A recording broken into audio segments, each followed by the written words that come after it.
vamos a tener una conferencia sumamente interesante, estoy seguro. El señor Macario Estetino, que es quien nos va a dictar esta conferencia, es, en palabras vulgares, un picudazo, que escribe una columna en El Financiero, sale en televisión, y yo lo he escuchado en una ocasión y su análisis es excelente. Solamente, señor Estetino, que como en cualquier película, vamos a ver unos cortos antes, por favor. Siempre quise ver esto en televisión. Gracias. De buen cine.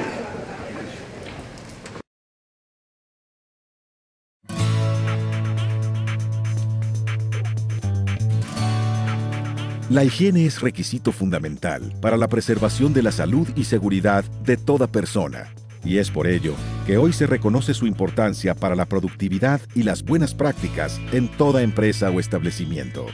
Nuestra empresa, con más de 70 años de experiencia, Cepillos El Castor tiene como propósito el desarrollo de herramientas que permitan una adecuada higiene institucional e industrial, y se consolida, al día de hoy, como pionera y líder en la manufactura y distribución de herramientas profesionales e industriales de limpieza, sustentando sus operaciones en 3 premisas: alta calidad, precios justos, investigación y desarrollo constante. Historia. Es en 1940, en un pequeño taller de la Ciudad de México, donde comienza nuestra historia como Casas Fábrica de Cepillos, y cuya actividad era la fabricación y reparación de cepillos industriales mediante procesos muy artesanales. A partir de 1970, y ya establecidos en Guadalajara como Cepillos El Castor, hemos crecido hasta formar una familia con más de 150 colaboradores y más de 1,200 distintos productos en nuestro catálogo. Instalaciones y equipamiento.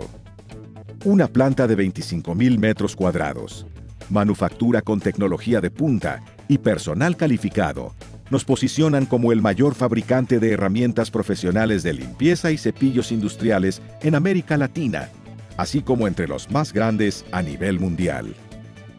Nuestros productos.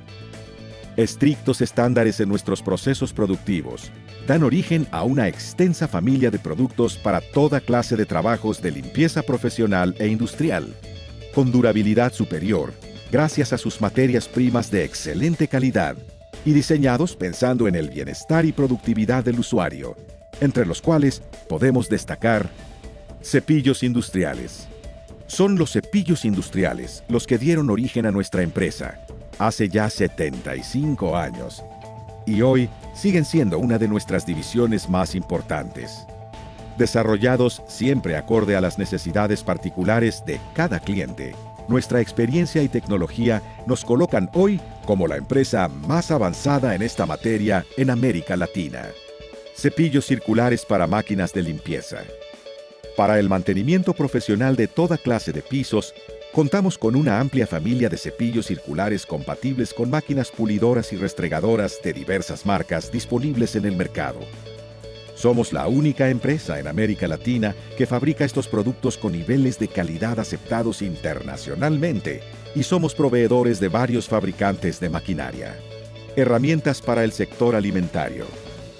Hay empresas cuyas necesidades de higiene son altas por la naturaleza de los productos que ahí se manejan y que requieren, adicionalmente, implementar codificación por áreas para evitar riesgos de contaminación cruzada. Para este tipo de clientes, hemos desarrollado una completa gama de herramientas fabricadas con materiales listados por la FDA para poder estar en contacto con alimentos y en varios colores. Su resistencia y alta durabilidad han hecho que estas herramientas se conviertan en las preferidas en industria procesadora de alimentos, industria de hospitalidad, hoteles y restaurantes, industria farmacéutica, hospitales, comedores industriales, supermercados y tiendas de conveniencia. Trapeadores y mops.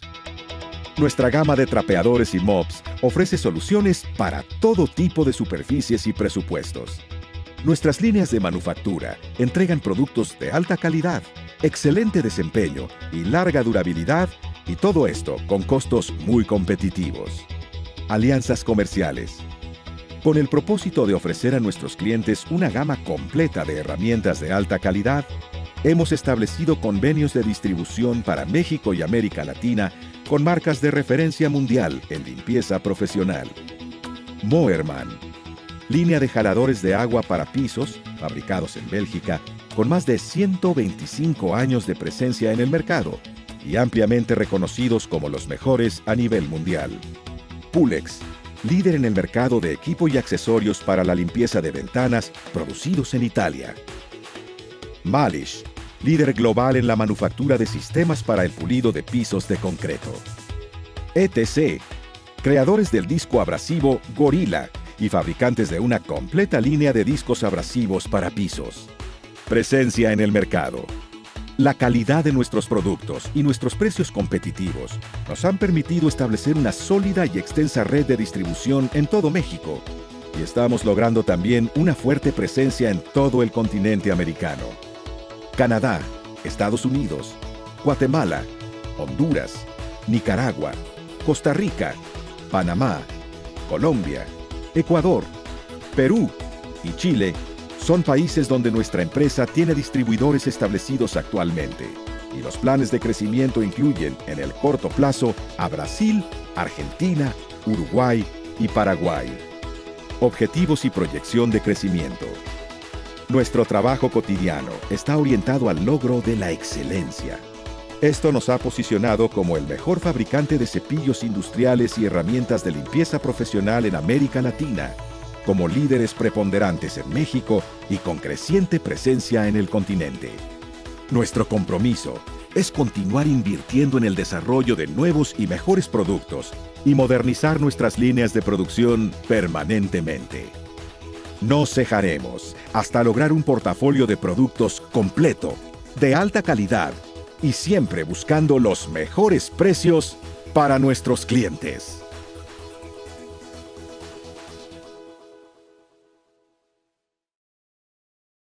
Sin más preámbulos,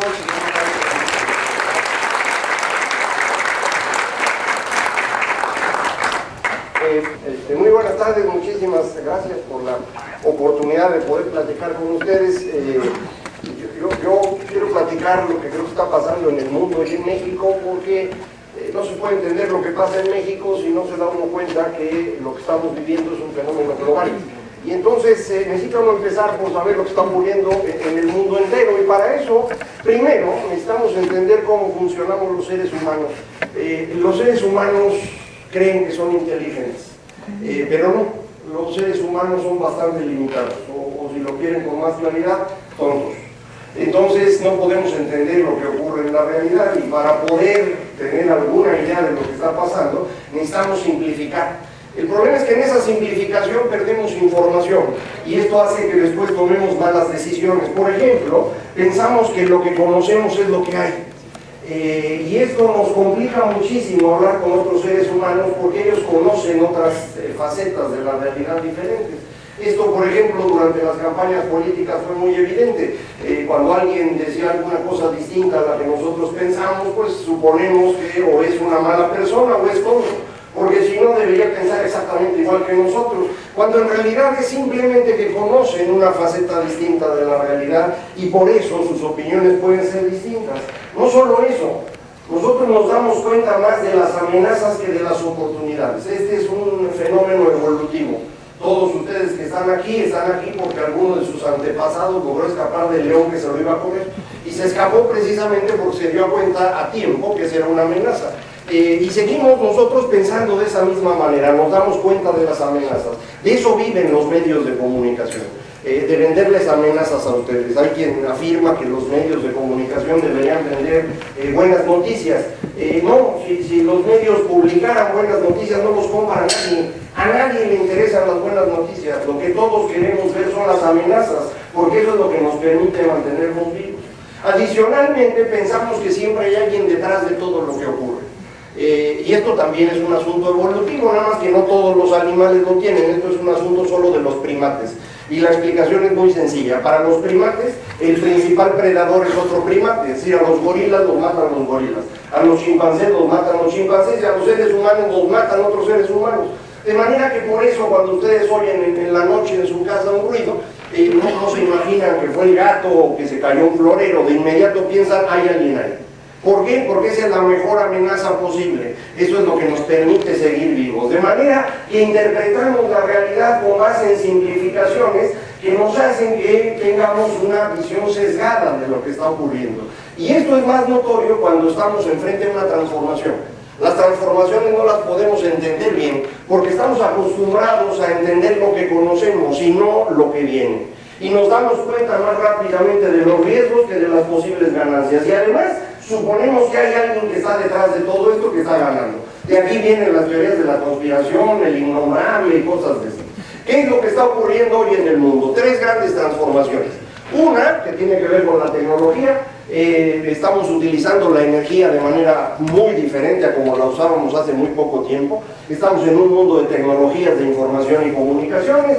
En segundo lugar, un cambio económico también muy profundo. Ya no hay nada más un polo de desarrollo en el mundo, hay varios. Y adicionalmente estamos entrando a un proceso de automatización que es mucho mayor que los que habíamos conocido anteriormente. Y finalmente tenemos un cambio político importantísimo. ¿Esto qué significa? Un proceso de polarización en muchas partes del mundo y un sentimiento antiglobalización que también ocurre. Estas tres transformaciones están ocurriendo, eso no hay duda. La pregunta es, ¿cuál es la relación entre las tres? Y aquí otra vez, los seres humanos no son muy inteligentes. Entonces lo que quieren es la solución más sencilla. Y la solución sencilla normalmente está equivocada, pero es la que es más fácil. Y por eso nos interesa. Entonces lo que ustedes van a ver en todas partes es la solución sencilla. Y la solución sencilla dice esto. Lo que está ocurriendo es que la tecnología está destruyendo empleos y la gente que pierde su empleo vota por Donald Trump o vota por el Brexit. Y además hay calentamiento global. Y esa es la explicación. Bueno, esta explicación es falsa. No tiene sentido. Eso no es lo que está ocurriendo. A mí me parece que lo que está ocurriendo es que el cambio tecnológico está afectando por un lado a la economía y por otro lado a la política, en dos caminos totalmente distintos. Y la relación entre estos dos, entre política y economía, es algo pues, que todavía no queda claro qué está ocurriendo. ¿Por qué digo esto? Pues porque me parece que los datos es lo que dicen. Por ejemplo, esto es cómo cambió el ingreso de las personas en todo el mundo entre 1988 y 2011. No hay datos más recientes. Esta información se produce con mucha lentitud, entonces es lo más reciente que tenemos. Aquí están 7.000 millones de seres humanos, de los más pobres a los más ricos, y el movimiento hacia arriba de la rayita es cuánto cambió su ingreso en el transcurso de esos 25 años. Ustedes han escuchado por todos lados que el 1% se está quedando con todo el dinero. Bueno, el 1% es este. Y como pueden ver, pues su ingreso se incrementó más o menos 30%. O sea que no se está quedando con todo. ¿Por qué todo el mundo dice que se están quedando con todo? Pues porque los que escriben en los medios, los de las películas, los de la televisión, pues son los que siguen. Los que están ahí alrededor del 80 y 90% de la distribución global del ingreso, pues son quienes viven en Europa Occidental, quienes viven en Estados Unidos, son los que escriben, son los que publican y están enojadísimos porque aquellos ganan más que ellos. Y ese es el origen de esta queja. Pero si ustedes ven el resto de la gráfica, queda perfectamente claro que quien realmente ha ganado en los últimos 25 años en materia económica en el mundo es quien vive entre el 30 y el 80% de la distribución global del ingreso. Ellos son los que han ganado. Las personas que viven ahí han multiplicado su ingreso por el doble o más en el transcurso de estos 25 años. Mucho más crecimiento que el que tiene cualquiera de los que están aquí. El asunto es que ustedes no los conocen. Y como no los conocen, pues ni se imaginan que está pasando esto. Ahí hay 1.300 millones de chinos, 1.200 millones de indios, 500 millones de personas que viven en el sur de Asia, 200 millones distribuidos entre África y América Latina, que en el transcurso de los últimos 35 años han más que duplicado su ingreso. Esto es una cosa extraordinaria, esto no había pasado jamás. Nunca habíamos tenido un gran crecimiento de ingreso de las personas que viven en el centro de la distribución global del ingreso. Entonces, si el ingreso se distribuye mejor hoy y además el mundo está creciendo, lo que deberíamos ver es una reducción continua de la pobreza en el mundo. Y cuando vemos los datos del Banco Mundial, efectivamente la pobreza está cayendo. Es el porcentaje de personas que viven en las tres líneas de pobreza que mide el Banco Mundial: $5.50 al día, $3.20 y $1.90. Esta última es la más interesante porque es pobreza extrema. Vean ustedes, en 1980, más del 40% de los seres humanos vivían en pobreza extrema. Hoy es menos del 10%. En el transcurso de estos 35 años, sacamos de la pobreza extrema al 30% de la población mundial. O dicho de otra manera, 2.000 millones de seres humanos que no tenían para comer en 1980, hoy tienen un futuro. Esto no había pasado nunca. Los últimos 35 años son los mejores en la historia económica mundial. Nunca habíamos sacado a tanta gente de la miseria. Nunca habíamos logrado un crecimiento económico de este tamaño. Nunca habíamos mejorado la distribución del ingreso a nivel global como lo hicimos durante los últimos 35 años. Pero no a todo el mundo le va igual, entonces por eso se la pasan quejándose, ¿no? Hay personas que les va mejor que a otras siempre. Y esto es cómo se distribuye el ingreso de las personas en el mundo. Vean, esto es los grupos de población divididos por su nivel de ingreso, los que ganan menos de $2 al día, entre 2 y 10, entre 10 y 20, entre 20 y 50 y más de $50 diarios. Estos de hasta abajo, los de coloradito, son quienes viven en pobreza extrema. Y junto a la distribución del mundo, pongo a México. Y vean, México no tiene un problema de pobreza extrema. Sí hay gente en pobreza extrema en México y no debería haber nadie, pero no tenemos un problema serio en pobreza extrema. Solo 3% de los mexicanos vive con menos de $2 al día. Estos dólares no son dólares comunes y corrientes, son dólares que se llaman de paridad de poder adquisitivo, dólares que se pueden comparar entre países y en distintos momentos del tiempo. Si lo quieren traducir al español, multipliquen por 10. Entonces son 3 millones de mexicanos que viven con menos de 20 pesos diarios. Esto no debería pasar. Pero insisto, este no es el gran problema de México. El problema importante de México son las 2 barras de color amarillo. Esas son las personas que viven con menos de 200 pesos al día. 85% de los mexicanos viven con menos de 200 pesos al día. Con 200 pesos al día sí se puede vivir, pero no se puede vivir muy cómodo, ni muy seguro. Una enfermedad catastrófica, un desastre natural, un accidente, y estas personas se van a la miseria. Y si lo ven al revés, esto es lo que explica por qué este país no tiene mercado interno. Solo 15% de los mexicanos ganan más de $200 al día. Son los que pueden comprar. En consecuencia, cuando todo el mundo se queja que el mercado interno en México no funciona, bueno, la explicación es esa. Y eso no se resuelve ni con aranceles ni con subsidios. Necesitamos que los mexicanos ganen más, porque de otra manera el mercado interno jamás va a funcionar. Comparemos con Brasil. Brasil sí tiene un problema de pobreza extrema, vean, mucho mayor que México, pero al mismo tiempo su pobreza moderada es menor. Más del 20% de los brasileños tiene un ingreso de 200 pesos al día o más. Y esto explica la forma como funciona la inversión extranjera en América Latina. Cuando alguien del resto del mundo quiere invertir en América Latina para exportar, se viene a México. ¿Por qué? Porque los mexicanos son los más productivos de América Latina. Pero si quieren venir a América Latina para vender en América Latina, se van a Brasil. ¿Por qué? Porque en Brasil el 20% de la población es mercado. Y es una población del doble de la de México. Es el único mercado que existe en América Latina y por eso van a Brasil. Chile, el país más desigual del mundo hasta hace muy poco, después de 30 años de hacer las cosas bien, vean, ahora 30% de su población tiene ingresos superiores a 200 pesos diarios. Chile es un país muy pequeño, entonces tampoco es mercado, pero les ha ido mejor. Y para que sientan feo, ponemos algunos países ricos, por ejemplo España, Estados Unidos y el paraíso. En Dinamarca ni se fijen, eso nunca lo van a ver, ¿eh? Digo, no quiero decir que no vayan a Dinamarca, a lo mejor un día van de vacaciones. A lo que me refiero es, México jamás va a ser Dinamarca. Eso no va a pasar nunca, ni se lo imaginen, ¿no? Eso no puede pasar. México puede ser España. Esa es la meta para México. ¿Por qué? Porque los españoles son como nosotros. Están en la pachanga todo el tiempo, no trabajan ni nada, son ricos. O sea, sí se puede ser rico sin trabajar, España es el ejemplo. Si quieren ser como Dinamarca, necesitaríamos que los mexicanos cumplan reglas. Eso no va a pasar nunca. Entonces ni se preocupen por eso. ¿Cuál es la preocupación de todo el mundo ahora en materia económica? Pues precisamente el asunto de la automatización. Dicen, la automatización va a destruir empleos. Esta gráfica me la robé de McKinsey, porque ellos estiman aquí cuántos empleos se van a perder en cada país por el fenómeno de la automatización. Y como México hoy es una potencia industrial, pues México va a perder un montón de empleos. Y lo ponen ahí como, o sea, el país que más empleos va a perder. Bueno, este es un ejemplo de lo que veíamos al inicio. Nos encantan las amenazas. Esto es una tontería. La automatización no destruye empleos. La tecnología no destruye empleos. La tecnología lo que hace es reducir el trabajo de las personas, que es totalmente distinto. Llevamos 200 años de usar tecnología en serio, desde inicios del siglo XIX. Y de entonces para acá lo único que hemos hecho es crear empleos. En 1820 había 1.000 millones de seres humanos, hoy hay 7.500 millones de personas. Y tenemos empleo para todos.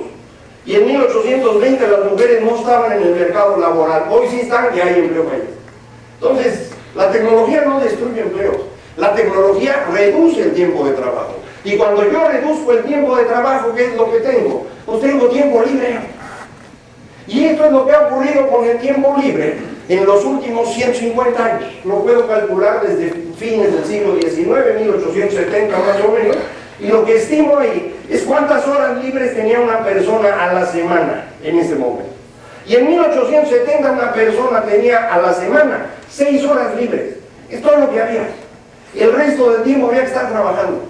Y en esas 6 horas libres, ¿qué hacían? Bueno, pues en aquel entonces la gente iba a misa el domingo, en la comida familiar, se echaban 3 horas, y las otras 3 horas distribuidas los 6 días de la semana, media hora diaria para leer el periódico, un libro, lo que fuera. Es todo lo que había. Entonces sí se trabajaba, ustedes no tienen nada que hacer, nada. En ese entonces la jornada laboral era de 12 horas, pero el trabajo de verdad no era ahí, el trabajo de verdad era en la casa.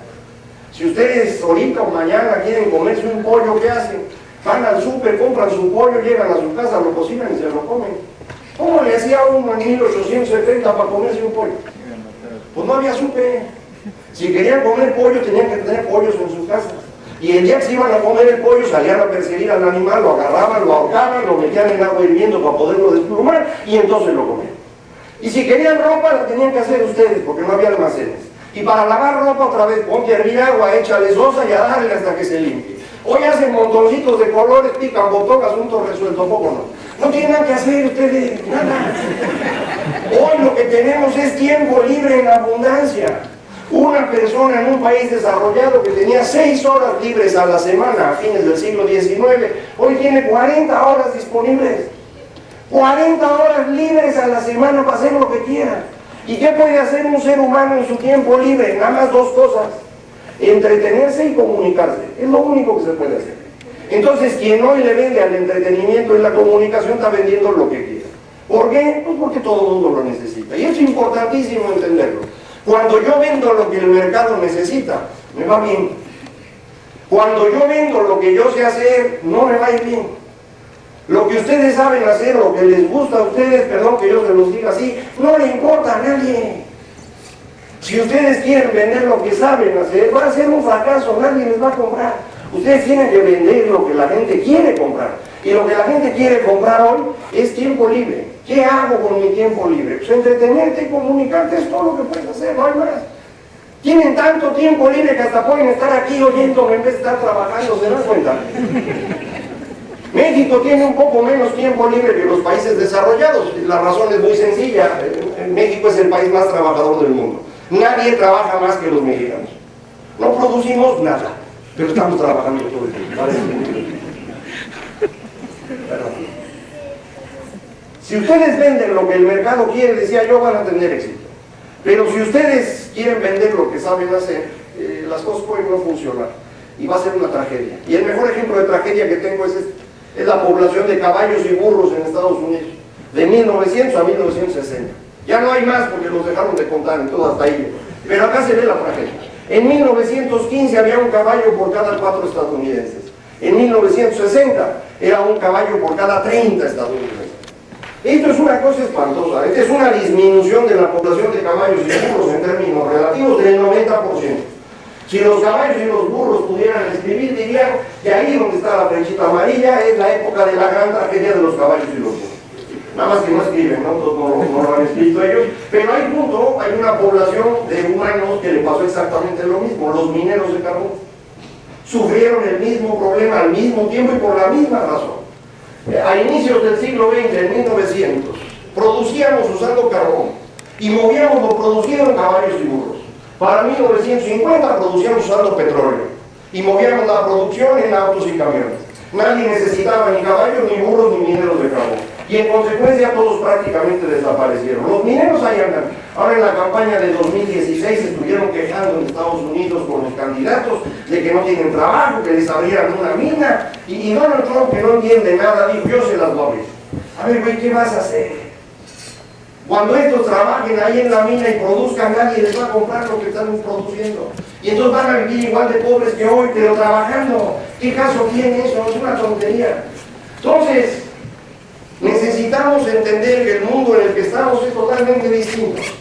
No se parece en nada al que conocíamos hasta hace muy poco tiempo.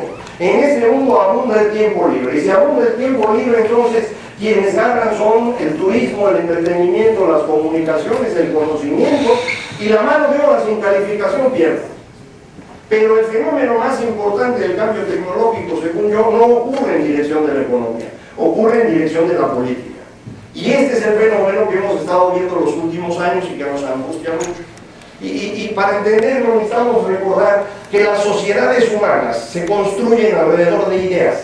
Ideas que tenemos que construir, que no salen de la nada. Una sociedad se construye alrededor de valores que se decantan en tradiciones y costumbres, en reglas y normas que nos permiten vivir juntos. Construir estas cosas requiere comunicarnos.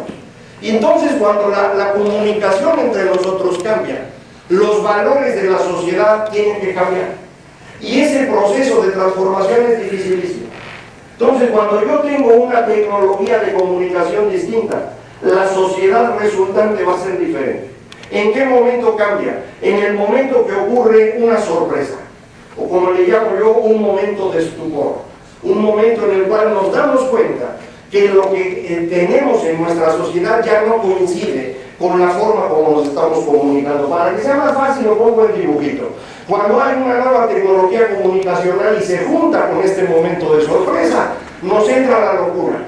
Literalmente nos volvemos locos los seres humanos, no entendemos qué está pasando y entramos en una etapa de miedo, de irracionalidad, de sentimentalismo, anticientífica. Y esto tarda décadas o siglos, hasta que por fin empezamos a moderar estos sentimientos o estas emociones y entramos en una etapa más tranquila, una etapa más reflexiva, una etapa en la cual ya podemos empezar a funcionar de manera adecuada, pero entonces, bueno, pues inventamos otra tecnología comunicacional, llega otra sorpresa y otra vez. Es decir, es un ciclo que está ocurriendo continuamente. No les voy a platicar toda la historia humana porque no se van a acordar de un montón de cosas que pasaron hace mucho tiempo, pero ni nos da tiempo platicar todo eso. Voy a empezar aquí de un momento más o menos cercano, 1500. Inventamos la imprenta y descubrimos América. América la descubrimos en 1492, todo el mundo se lo sabe porque fue a la escuela. Pero 10 años después es cuando nos dimos cuenta que América era un continente distinto. Es decir, cuando encuentran América piensan que están llegando del otro lado del mundo, a Japón o a China o a la India o lo que fuera. No sabían que era un continente distinto. Cuando de pronto se dan cuenta que es un continente distinto, esto es una tragedia espantosa. Porque si es un continente distinto, no está en la Biblia. Y si no está en la Biblia, ¿cómo le hacemos para explicarlo? Acuérdense que hasta ese momento la Biblia explica todo en Europa. Y entonces los europeos, cuando se dan cuenta de esto, dicen: ay, güey, y los que viven ahí tendrán alma, porque si no están en la Biblia, pues no son ni humanos. Y de hecho hay una discusión amplísima para ver si tenían alma o no los que vivían aquí en América en ese momento. Esta es una cosa trágica. Y esto altera por completo el funcionamiento de la sociedad. ¿Y cuál es la respuesta a esta gran transformación? Un momento de estallido, el estallido de la fe, las grandes guerras de la reforma europea. Esta es una transformación brutal. Aquí lo que tenemos es una matazón espantosa para poder encontrar una forma de vivir juntos sin depender de la Biblia, es decir, ahora dependiendo de la fe. Ya al final de este periodo la gente empieza a pensar y dice: oye, esto de la fe no es tan buena idea, ¿por qué no mejor pensamos y usamos a la razón como la explicación de lo que está pasando? Y entonces, poquito antes del final de esta gráfica está Descartes, ahí en 1648, está Hobbes y adelantito está Spinoza, y no, el periodo de la Ilustración, cuando por fin nos damos cuenta que podemos tener una explicación racional del mundo. Y ahí vamos más o menos ordenados y en ese periodo inventamos los periódicos. Es una nueva tecnología comunicacional. Y el momento de sorpresa es el gran terremoto de Lisboa de 1755, del que nadie se acuerda. Pero el día de Todos Santos de 1755 hubo un terremoto de entre 8 y 9 grados, nadie sabe exactamente la magnitud, enfrentito de Portugal. Lisboa se destruyó por completo. Y como era el día de Todos Santos, pues la gente estaba en las iglesias rezando. Y se caían las iglesias completitas y mataron a todos. Y entonces esto fue un momento espantoso para la gente. Porque digo, eso de andarle teniendo fe a un Dios que se tira a la iglesia encima cuando va, pues como que no suena lógico, ¿no? Pero creer en la razón de los humanos, que son los que construyen las iglesias, tampoco. Es decir, lo que realmente importa no son ni los humanos ni Dios, es la naturaleza. La naturaleza es la que explica todo. Y es el periodo que ustedes conocen como el romanticismo, el periodo en el cual lo que vamos a tratar de hacer es explicar el mundo alrededor de la naturaleza. Y otra vez, 100 años después, empezamos a pensar de forma más racional y decimos, no, manos, la naturaleza no es importante. Nosotros, los seres humanos, podemos controlar la naturaleza y la controlamos precisamente con la ciencia. Y este es el periodo científico, el periodo en el cual Darwin empieza a explicar la evolución, empezamos a entender el átomo, la electricidad, empezamos a entender todo. Pero al mismo tiempo que entendemos, inventamos otra forma de comunicación, los medios masivos, el cine y la radio. Y si inventamos una nueva tecnología de comunicación, el siguiente momento de sorpresa nos va a meter en la locura. Y el momento de sorpresa fue la Primera Guerra Mundial, no el inicio de la guerra.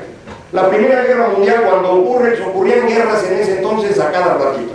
El problema es que todo el mundo pensaba que esta guerra se acababa en 6 meses, y no se acabó. No solo no se acabó en 6 meses, empezamos a matar seres humanos como si fuera una industria. Y esto es lo que realmente sorprende a la gente. Dice, oye, ¿para qué sirve la ciencia? Si la ciencia lo que nos está haciendo es matar seres humanos de manera industrial. Entonces no es ni la naturaleza ni la ciencia. Lo que necesitamos es controlar a los seres humanos y para eso el Estado. Y este es el momento de los estados totalitarios, el comunismo, el fascismo, el nacionalismo y otra vez millones de muertos. Hasta que a fines de los años 60 volvemos a pensar de forma racional y entramos en esa etapa que llaman de neoliberalismo. Que ahora está de moda quejarse del neoliberalismo, pero como vieron en las gráficas iniciales, son los mejores 35 años en materia económica en toda la historia de la humanidad. Nunca habían vivido mejor que hoy, a diferencia de lo que creen. Ya estábamos bien contentos. Y que inventamos una nueva tecnología de comunicación, las redes. Y había que esperar el momento de sorpresa, y el momento de sorpresa fue la gran recesión de 2008, que mañana cumple justamente 10 años de haber ocurrido.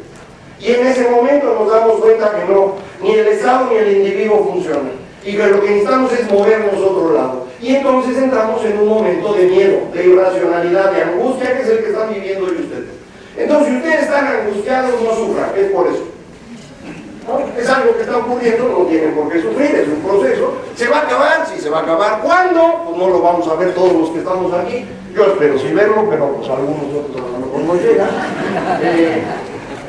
¿Cómo funciona esta sustitución de ideas en las sociedades? Funciona, como decía el señor Hegel, con una forma dialéctica.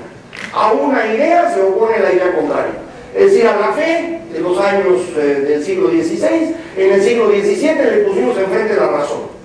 Y cuando entra el momento de sustitución, cuando entra el momento de sorpresa, tenemos que juntar estas dos ideas en algo. Y esa es la parte que es muy difícil predecir, de hecho es imposible, pero sí la podemos explicar una vez que ya pasó. ¿Qué ocurre cuando estas dos ideas se juntan? Pues que si no es ni la fe ni la razón, la síntesis lo que nos hace es seleccionar la idea de naturaleza.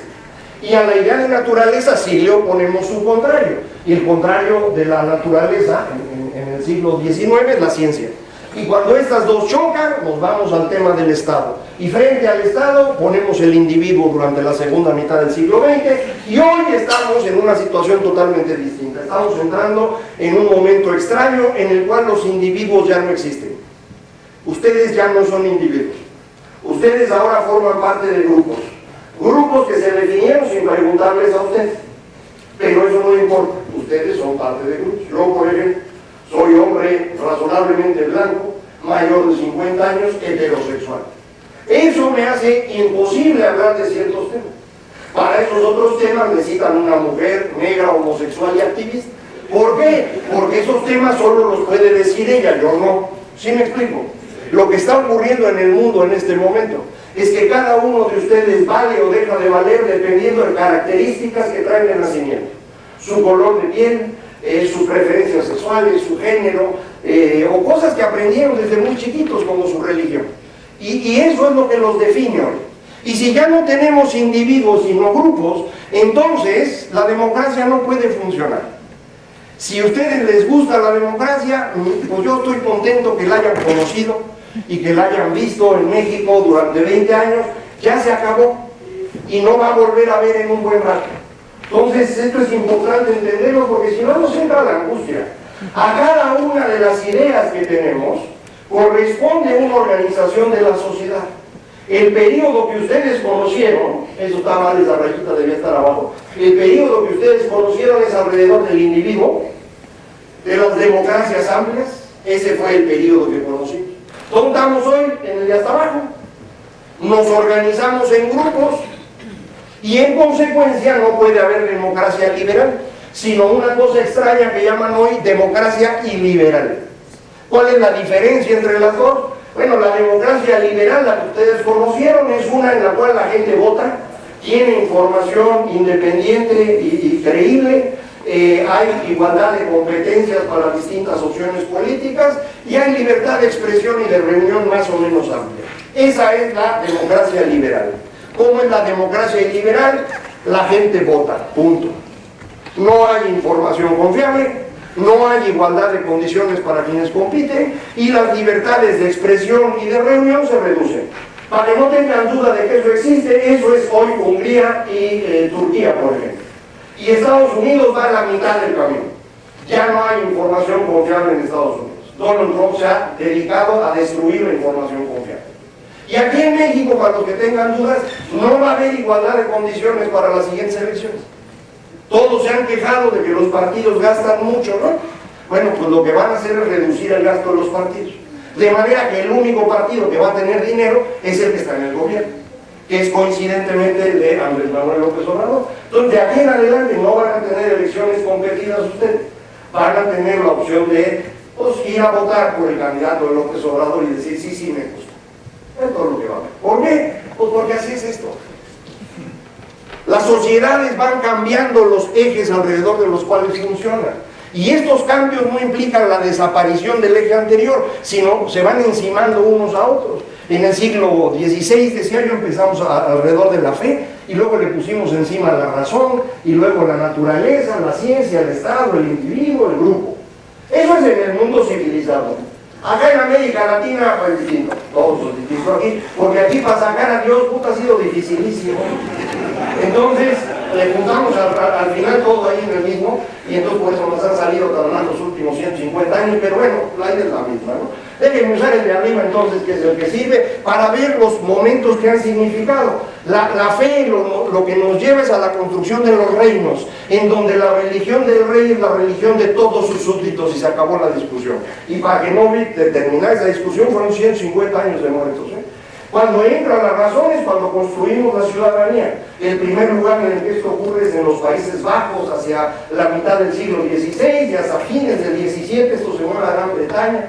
En el siglo XVIII viene otro momento de locura, la naturaleza, y estas palabras bien bonitas, libertad, igualdad y fraternidad.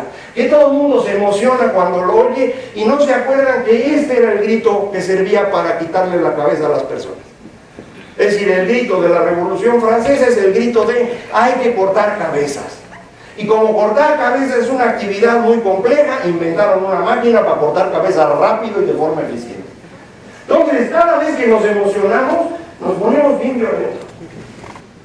Cuando entramos otra vez a la civilización, la revolución industrial, el crecimiento de Estados Unidos, vuelve a entrar el momento de emoción, inventamos, el Estado benefactor, ahora más recientemente la revolución tecnológica, y este es el movimiento que tenía yo hace ratito, esta diagonal que puse aquí.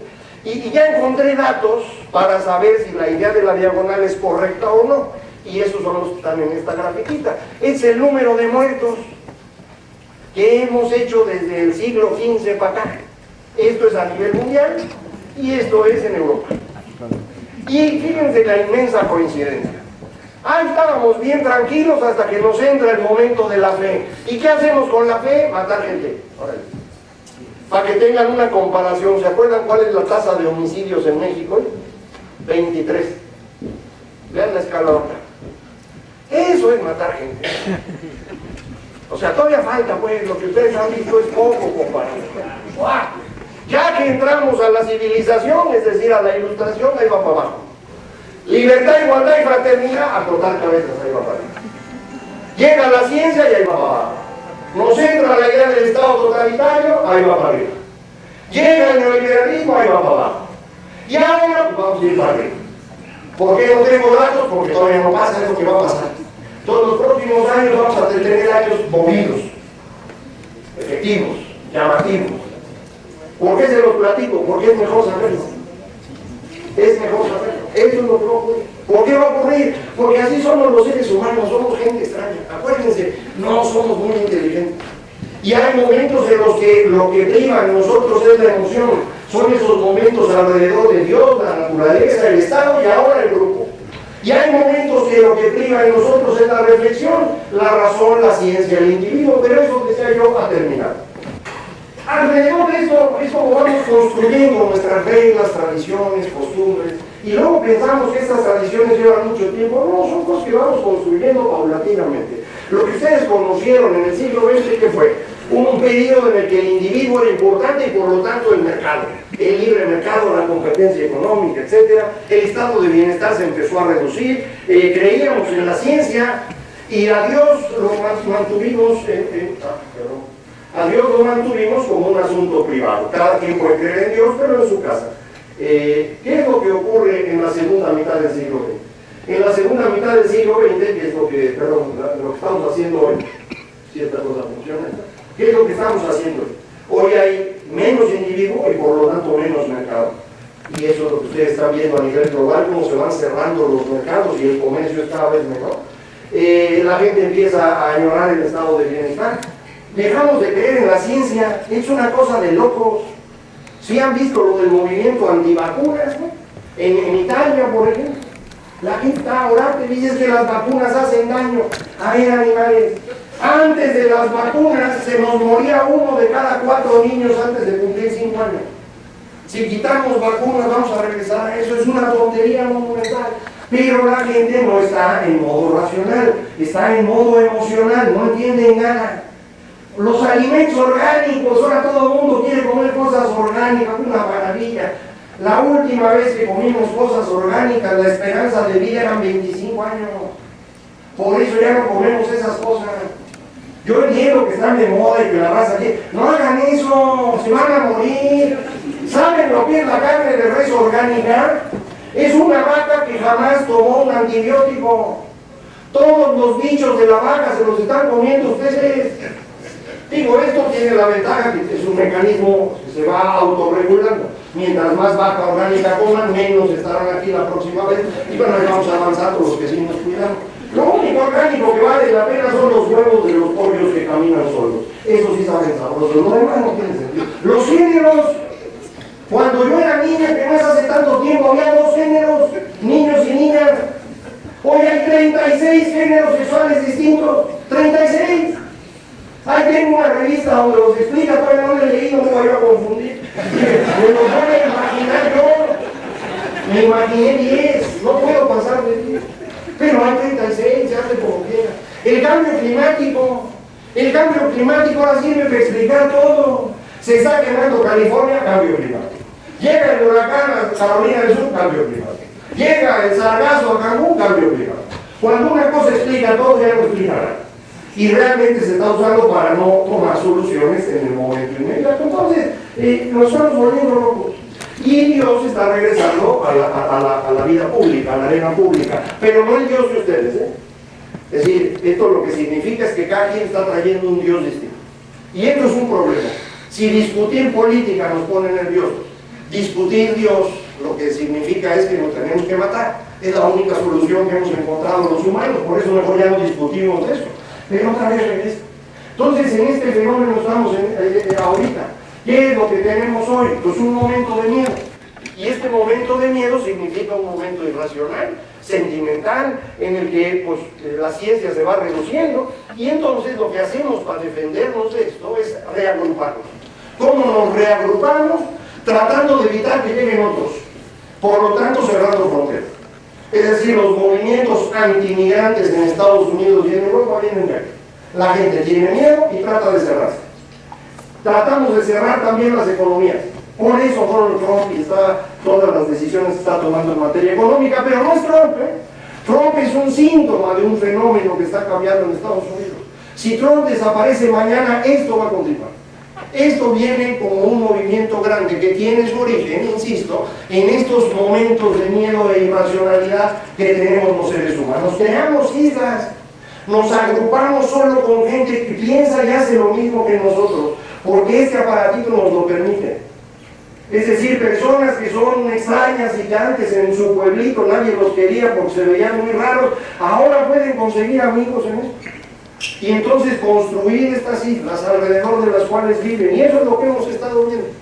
¿Por qué es importante esto para México? Pues porque México, todo lo que le pasa viene de fuera.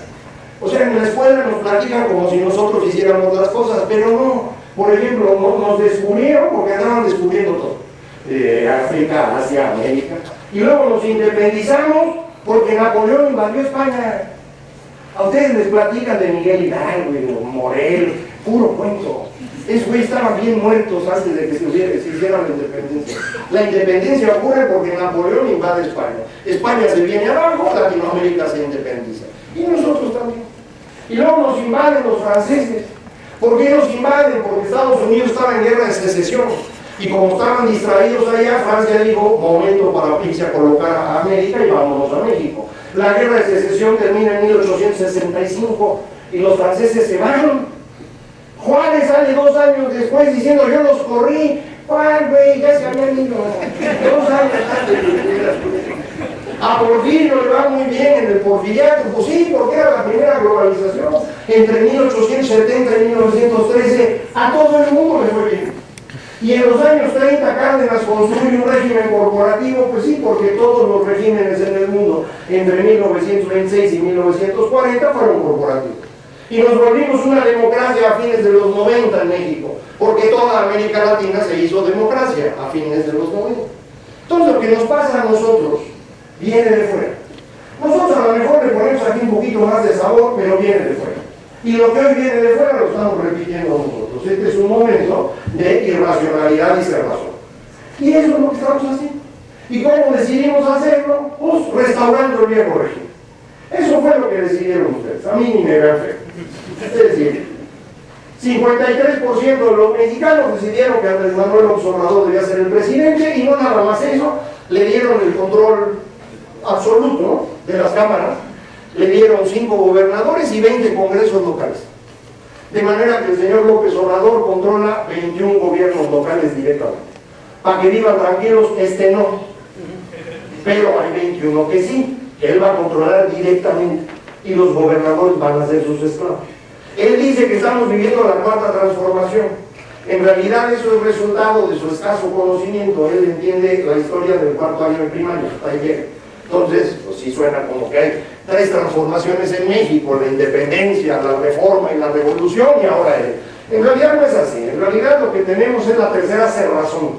Esta es la 3ª vez que México decide que no se quiere modernizar. Intentamos modernizarnos con las reformas borbónicas a fines del siglo XVIII y el resultado fue la independencia.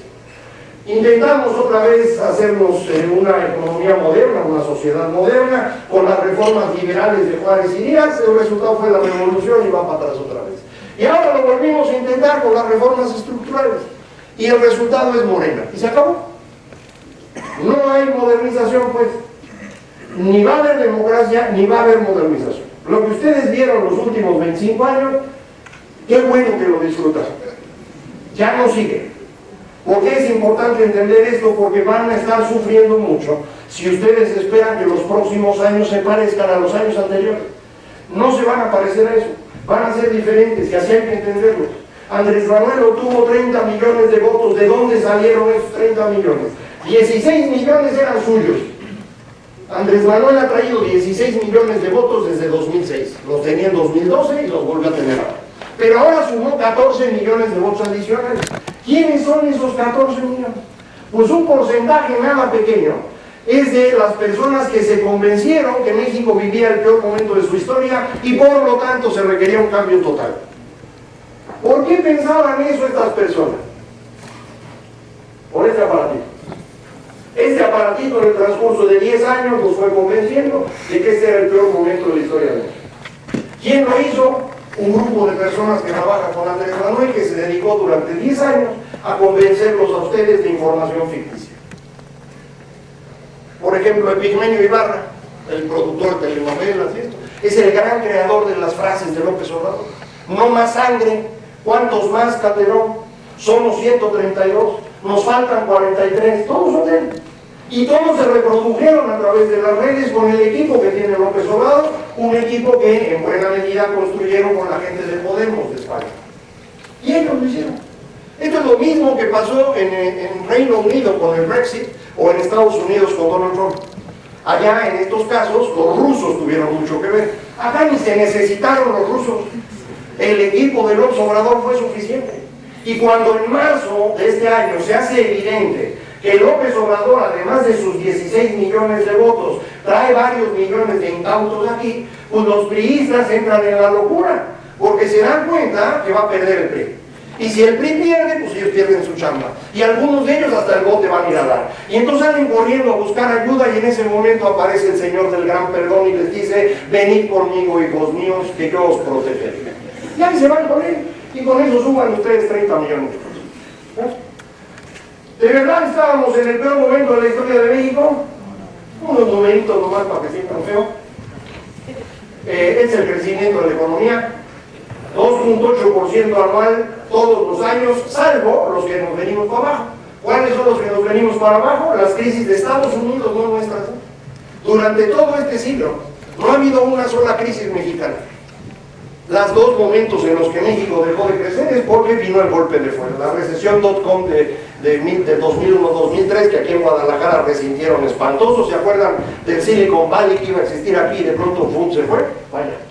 Y esta es la gran recesión de 2008. Todo el resto del tiempo 2.8%, que no es cosa menor, ¿eh? Este crecimiento, incluso contando las caídas, es arriba del 2% anual. En todo lo que va de este siglo, hemos crecido más que cualquier país europeo de los que ustedes conocen, más que Brasil, más que Rusia. Y México a este ritmo se convierte en la séptima economía del mundo en 2030.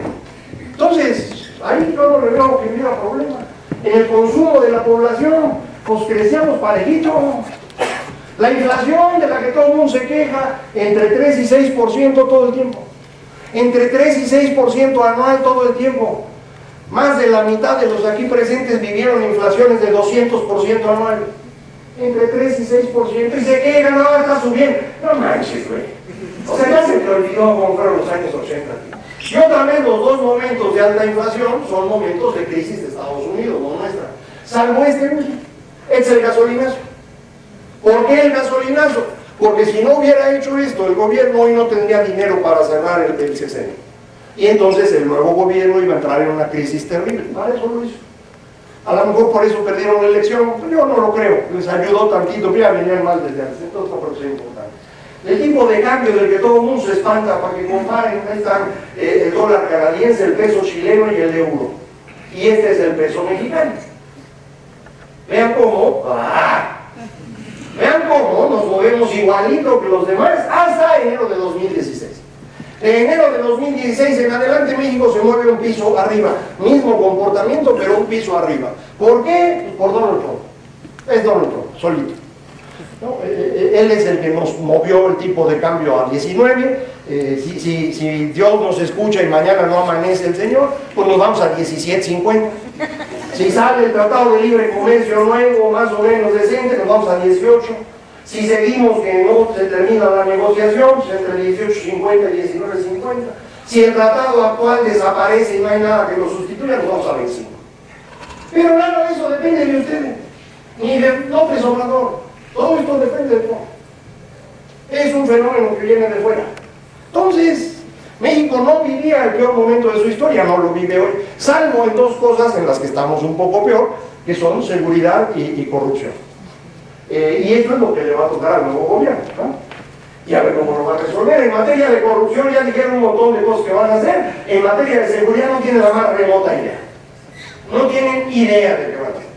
Y les quedan 3 meses para empezar a trabajar. Entonces ya uno empieza a sentir feo porque no sabemos qué van a hacer. No tienen claro qué es lo que tendrían que hacer. Seguridad y corrupción en realidad son 2 caras de la impunidad. Y la impunidad es importante entender. Uno no puede vivir en democracia si no hay reglas parejas para todos. Y para que pueda haber reglas parejas para todos se necesita castigar a quien no cumple las reglas. Acá tenemos un problema. Los mexicanos no saben castigar. ¿Por qué no saben castigar? Porque en el siglo XX este no era una democracia. Entonces, como no era democracia, no usábamos reglas. ¿Cómo funcionaba México en el siglo XX? Con la palabra del presidente, o en su defecto del gobernador. Y cuando nosotros teníamos un conflicto, ¿cómo lo resolvíamos? ¿Con la ley? Hombre, negociando. Todos los problemas en México en el siglo XX se resolvían negociando. ¿A poco ya se les olvidó? Y negociar significaba intercambiar favores por favores o favores por efectivo. Es decir, corrupción, pues. La corrupción era determinante en el viejo régimen, por eso somos un país corrupto, no se hagan tarugos. Entonces el problema que tenemos hoy es que no sabemos castigar. Y si quisiéramos castigar, no tenemos cómo. Porque en México no hay un sistema de seguridad pública que funcione, no hay un sistema de impartición de justicia, de procuración, no tenemos nada. ¿Por qué? Porque no lo pagamos. México gasta en seguridad, justicia y defensa el equivalente a 1.4% del PIB. Es la cantidad más baja del mundo, aunque ustedes no lo crean. Después de 10 años de violencia creciente, México destina a seguridad, justicia y defensa 1.4% del PIB, la cantidad más baja del planeta. Los países europeos en promedio gastan 4, Estados Unidos gasta 5, Colombia gasta 6. Nosotros no llegamos ni a 1,5. Con 1,5% del PIB, ¿para qué alcanza? Pues para el policía gordito chaparro que está allá afuera. Y ese no va a arriesgar la vida por ustedes, porque por 4,000 pesos al mes no hay por qué arriesgar la vida. Quieren que se acabe el problema de seguridad, está fácil. Policías de 2 metros, bien comidos, bien preparados, con buen equipo. Y sí hay, nada más salen más caros, están más grandes, cuestan más. Hay que pagarlo, pero no lo hacemos. Si no lo pagamos no puede funcionar. Y ese es el problema importante que tenemos nosotros. ¿Por qué no pagamos este gasto? Porque no tenemos dinero. Esto es lo que gasta el gobierno en uno de los países de la Unión Europea, los países ricos. Son el promedio de los 15 países de la Unión Europea original, quitando los 2 que hablan inglés, Reino Unido e Irlanda, porque los que hablan inglés gastan distinto, los 2 se aplican. Este es Reino Unido y Irlanda, este es Estados Unidos. Los países de la Unión Europea, Francia, Alemania, Holanda, Dinamarca, Italia, los que a ustedes les gustan, los gobiernos gastan el equivalente al 50% del PIB. En los países que hablan inglés, entre 35 y 40. ¿Cuánto gastamos en México? 22. ¿Por qué gastamos 22? Pues porque eso es lo que pagan ustedes. En los países estos de allá, donde se gasta el 50%, las personas pagan el 45% del PIB en impuestos. Ustedes de México pagan, y con la reforma fiscal que fue maravillosa, pagan 15% del PIB. Entonces, si quieren que este país sea como Dinamarca o Alemania o Holanda, se puede. Tienen que pagar el triple. Si no quieren pagar el triple, no hay problema, les toca a México. Lo que no pueden es pagar México y vivir Dinamarca, eso no se puede. Entonces lo que necesitamos hacer en México es tener una mejor recaudación para poder tener mejores servicios del gobierno. Esto es lo que necesitaríamos hacer. ¿Qué es lo que va a hacer el nuevo gobierno? Pues va a hacer otra cosa, ¿no? Que no tiene nada que ver con eso. ¿Qué es lo que quieren hacer ellos? Van a ampliar subsidios y política asistencialista. Dinero para los niños, dinero para los viejitos y para el que se forme, ¿no? ¿Qué más van a hacer? Eso lo van a financiar reduciendo corrupción y salarios de los funcionarios. Todos ustedes saben que eso no va a pasar. Es decir, van a reducir salarios, ya ayer aprobaron la ley para reducir salarios, pero eso no alcanza para nada, ¿no? O sea, no tiene comparación una cosa con la otra, pero pues eso es lo que dijeron. ¿Qué más van a hacer? Se va la reforma educativa. Para el que tuviera duda de esto, ayer ya se presentó en el Senado una iniciativa quitando un segmento de la fracción tercera del artículo tercero constitucional, que es en donde estaba la posibilidad de evaluar profesores. Quitando eso, lo demás ya no tiene sentido. Entonces, eso fue lo que pusieron ayer. No sé si van a tener mayoría de votos, la mayoría calificada que requieren para un cambio constitucional, pero lo pusieron. Entonces, va para atrás la reforma educativa.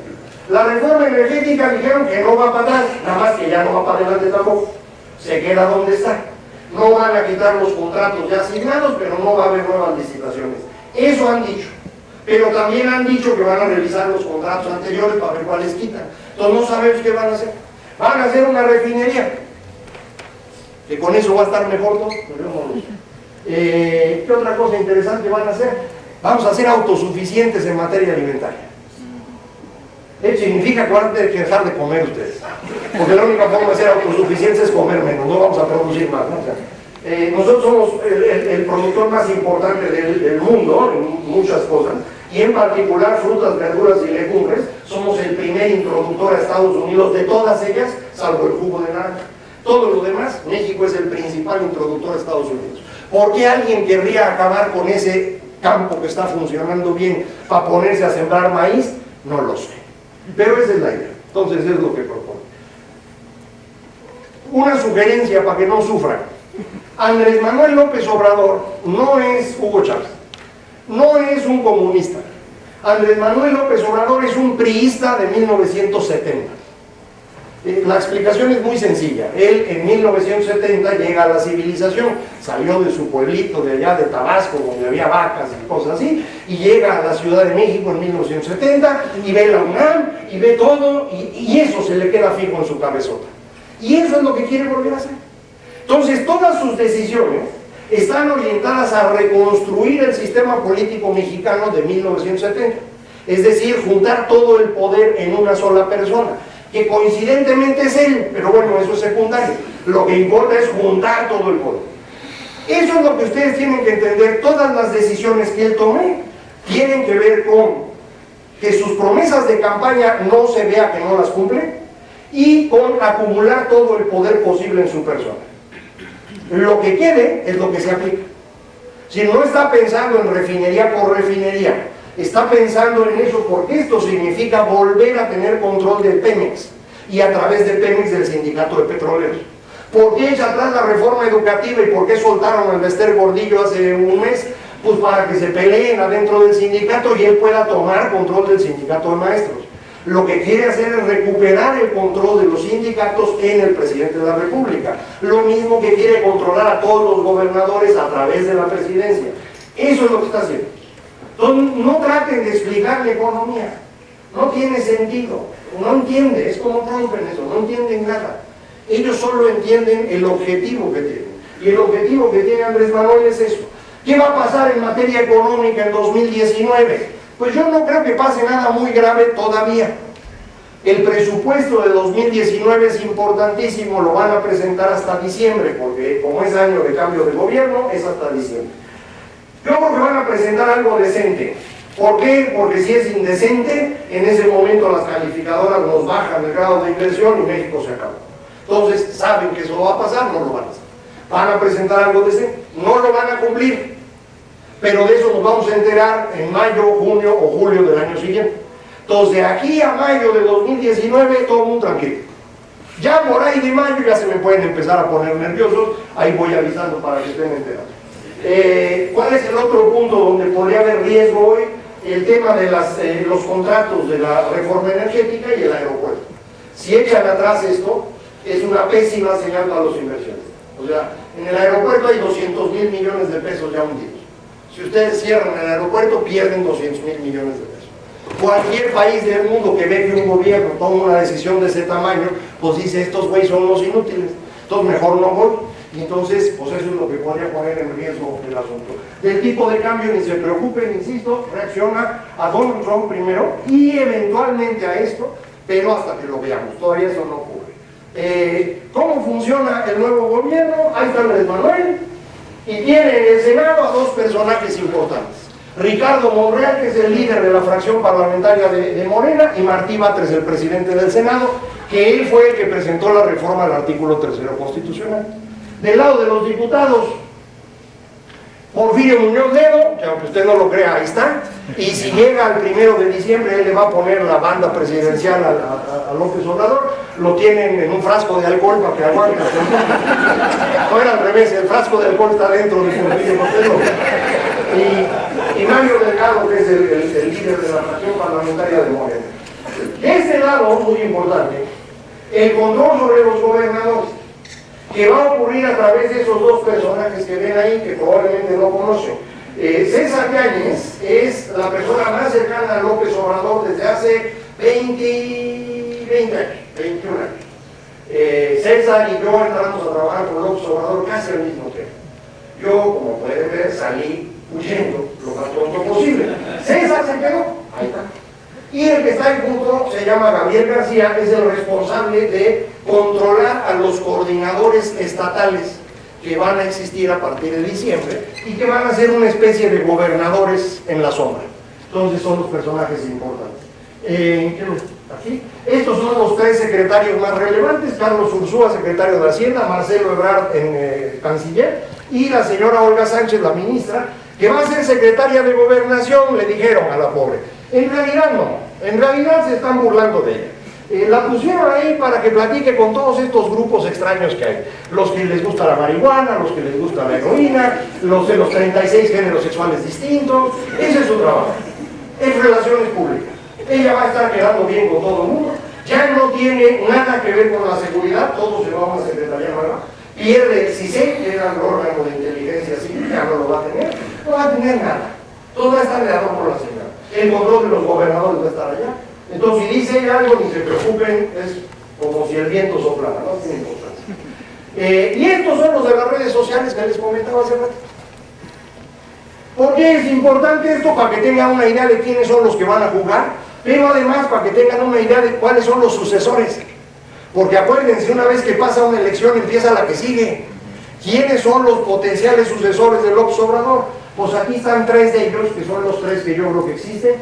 Primero, estos dos no solo no son sucesores, aunque lleguen a enero estamos de gana. ¿Quiénes son los que son potenciales sucesores? Marcelo Ebrard. Porque Marcelo Ebrard no solo está en Relaciones Exteriores, que es un puesto extraordinario, porque no tiene que hacer nada. O sea, va a viajar a los distintos países y mientras si la economía se va al demonio, el problema del sur. Si la política no funciona, es culpa de Olga Sánchez. Y si la seguridad, pues es del otro señor, Durazo. Él no tiene culpa de nada, pero mientras tiene a su alfil, Mario Delgado, como presidente del grupo de los diputados de Morena. Entonces, va encabezando, en mi opinión, en este momento Marcelo. Los otros dos son Martí Batres y Ricardo Monreal. Ellos tres son los tres sucesores potenciales de López Obrador al día de hoy. Importantísimo verlo, porque si se nos muere López Obrador ahorita, esto va a ser una pachanga espantosa. Morena no es un partido político. El otro día dije, es un zoológico. Se enojaron los de Morena, gente muy sensible. A lo que me refería es, hay todo tipo de especies allá adentro. Y se odian entre sí. Si les abren uno las jaulas, se matan. Los tienen que tener separaditos. En serio, es lo que hace López. Tiene que construir un partido político. Eso es lo que está intentando hacer. Para eso están tomando muchas decisiones. Vuelvo a decirles otra vez, López Obrador se entiende como un político, no como un tecnócrata, no como un presidente, es un político, y eso va a ser el resto de su vida, no sé cuánto tiempo dure, ojalá sea mucho. ¿Qué es lo de verdad para México? ¿Qué es lo importante? Lo importante no es todo lo que hemos visto, sino lo que tenemos que hacer hacia mediano plazo. Si México va a ser la séptima economía del mundo, ya se los decía, crecemos más que Rusia, más que Brasil, más que los países europeos, ahí no tenemos problema. Pero si queremos dar el salto, necesitamos corregir dos cosas que tenemos pendientes: educación, y que estos son dos países. Déjenme decirles esto y con esto prácticamente termino. Esto es el número de jóvenes, el porcentaje de jóvenes en excelencia en las tres cosas que mide la prueba PISA: matemáticas, ciencias y lectura. Vean los dos primeros, Corea y Japón. Más del 20% de sus jóvenes están en nivel de excelencia en matemáticas. Entonces, si ven unos puntitos de color al final de la tabla. Ese es México. Por eso no podemos competir. Y mucha gente se enoja conmigo porque estás comparando con los países ricos, compara con América Latina. Bueno, ahí va América Latina para que no digan. Le ganamos a Dominicana. Creo que no vinieron al examen y por eso ganamos. La realidad es peor que esta gráfica, ¿eh? Los jóvenes mexicanos están a nivel de Latinoamérica en segundo lugar. En las tres materias, matemáticas, ciencias, lectura, el promedio de las tres, los jóvenes mexicanos están en segundo lugar en América Latina. Arriba de nosotros, Chile y Uruguay empatados en primer lugar. Luego sigue México, luego Costa Rica y Colombia, Argentina, Brasil, Perú. Somos los segundos mejores en el promedio. Pero en el número de jóvenes en excelencia somos los peores. ¿Cómo puede ocurrir que el promedio seamos muy buenos y en el número de jóvenes en excelencia seamos los peores?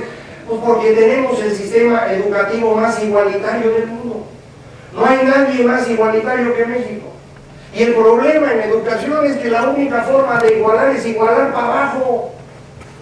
Entonces el sistema educativo mexicano está construido para destruir capital humano. En cuanto puedan, saquen a sus hijos de la escuela. Los están destruyendo ahí. La escuela mexicana está diseñada para eso, no me lo quieren creer. En los años 30, cuando se inventa el sistema educativo mexicano, se inventa con dos objetivos. Uno, que todo el mundo crea en la Revolución Mexicana, porque eso es lo que legitimaba el régimen. Y por eso las clases de historia tan malas que hemos tenido siempre en la escuela, y por eso salió el Observador como salió. Eso, igualar a todos, adoctrinar en una creencia, daña mucho. Pero también daña el querer que todo el mundo salga como piezas de recambio para la industria que México iba a crear en esa época. Y nunca modernizamos el sistema educativo. Y entonces hoy lo que hacemos es eso. Si sus hijas tienen capacidad creativa, la maestra se las va a quitar.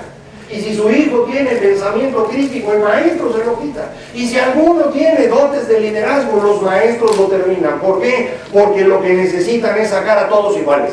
Y eso es lo que hacen. Y cuando llegan a la universidad ya no pueden hacer mucho por ellos. Entonces este es el problema más importante que tiene México. Podemos ensamblar autos, podemos ensamblar aviones, televisiones, computadoras, lo que quieran. No podemos inventarlas. Porque para ensamblar sí nos da la cabeza. Estamos preparados para eso, somos armadores. Para inventores necesitaríamos líderes. Y en México no hay líderes. No hay líderes académicos, no hay líderes en investigación, no hay líderes políticos, no hay líderes empresarios, no hay líderes de nada. Ese es nuestro problema. Pero esto es lo que hemos querido construir y entonces el resultado pues, es el que ya conocen. Estos son el crecimiento económico de todas las entidades del país en los últimos 25 años. Los que están en anaranjadito crecen menos que el promedio nacional, amarillo crece el promedio nacional y verde crecen por encima del promedio nacional. Si tiran una línea en el paralelo 20, que pasa al norte de la Ciudad de México y al sur de Yucatán, se encuentran dos países, el que sirve y el que no. Si no les gusta el paralelo 20 y quieren usar los límites de los estados, se encuentran Mesoamérica. Y todo el mundo se acuerda de Mesoamérica porque si fueron a la escuela, ¿no? Lo que no se acuerdan es que era Mesoamérica. Mesoamérica fue el asiento del Imperio Español, del Virreinato. Y ustedes del Virreinato no saben nada. ¿Se acuerdan cómo era el libro de texto, de historia? Estaba uno en una página leyendo la decena trágica, perdón, la noche triste, que le quemaban las patas a Cuauhtémoc, ¿se acuerdan? Le daba uno la vuelta a la página y ¿qué aparecía? Miguel Hidalgo. O sea, pasaba uno de 1521 a 1810 de una página. ¿Qué pasó en esos 300 años que hay? ¿Quién sabe? Bueno, en esos 300 años se construyó este país.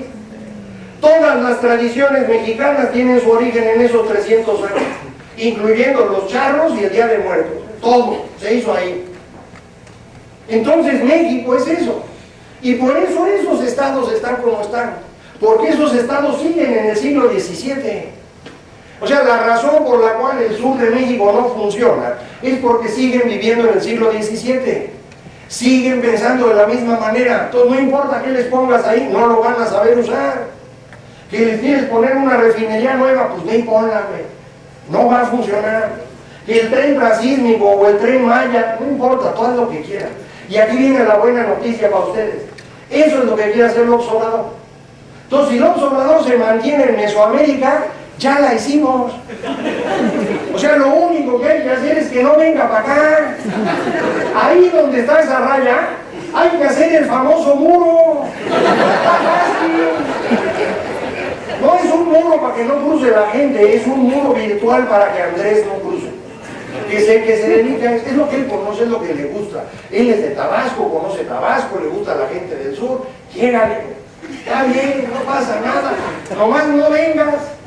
Porque todo el norte de México ha funcionado gracias a que el gobierno federal viene poco.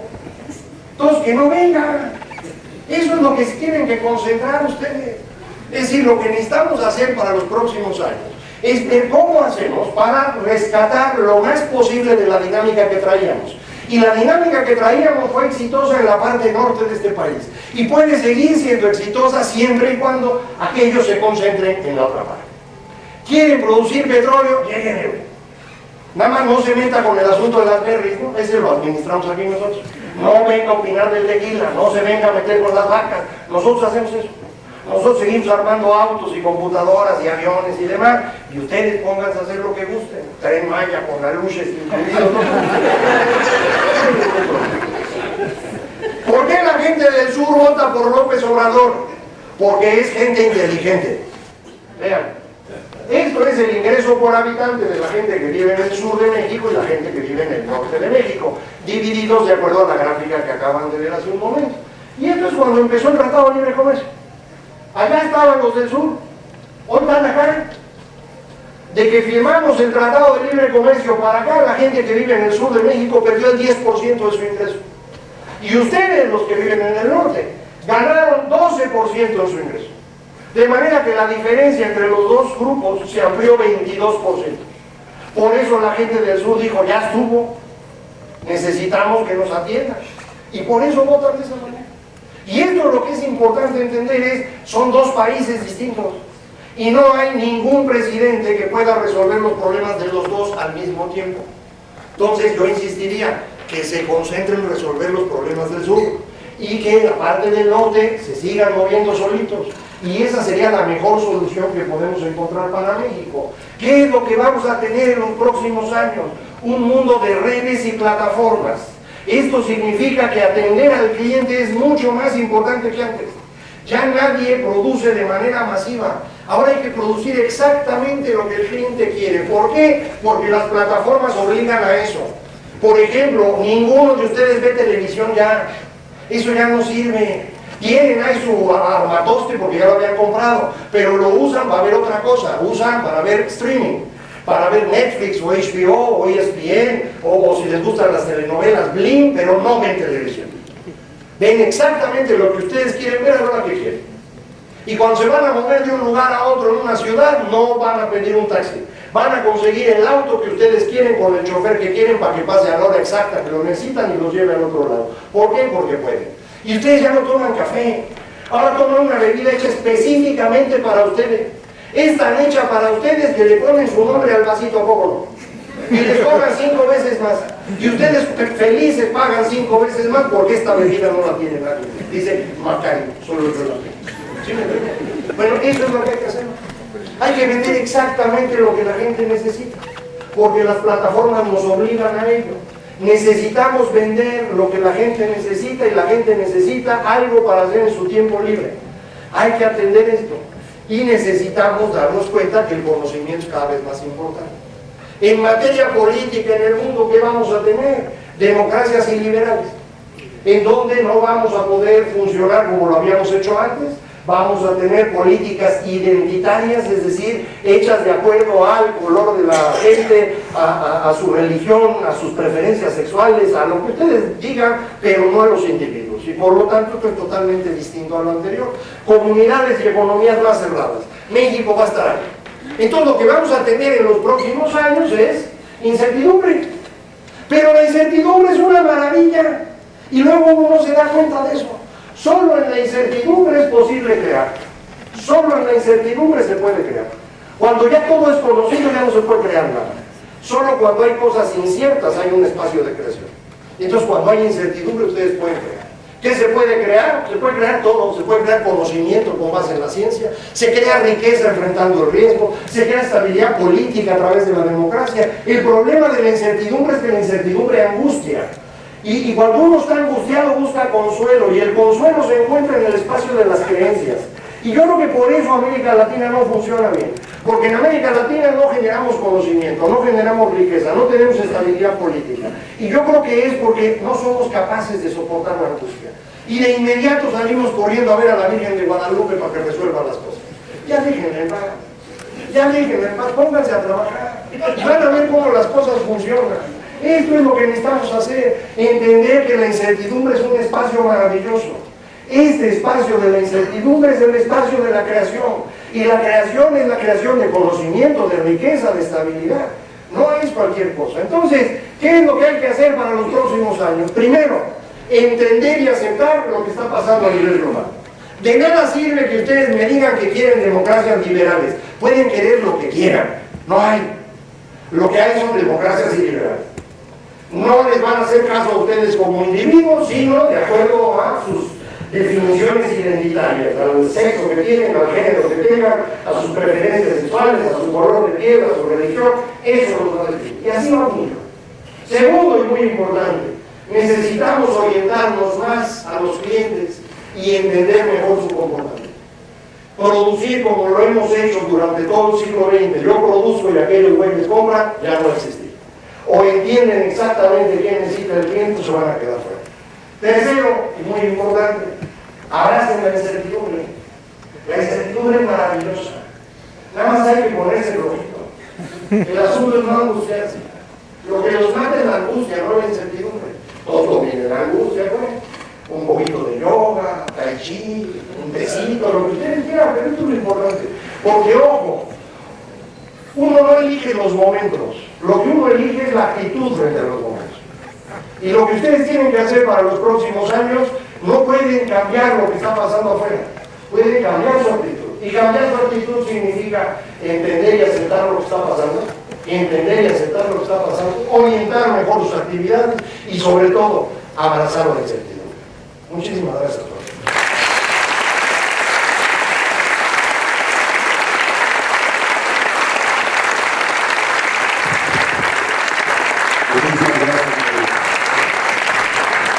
Pequeño reconocimiento, que solamente tienes colección de cientos de estos. A todos ustedes, muchísimas gracias. Por el formato de la sala, me sugiere el señor Schettino que no haya una sesión de preguntas y respuestas, está complicada, pero a lo mejor aquí saliendo echamos una platicada con él un ratito. Gracias a todos, a las 8 nos vamos a la cena. Muchísimas gracias.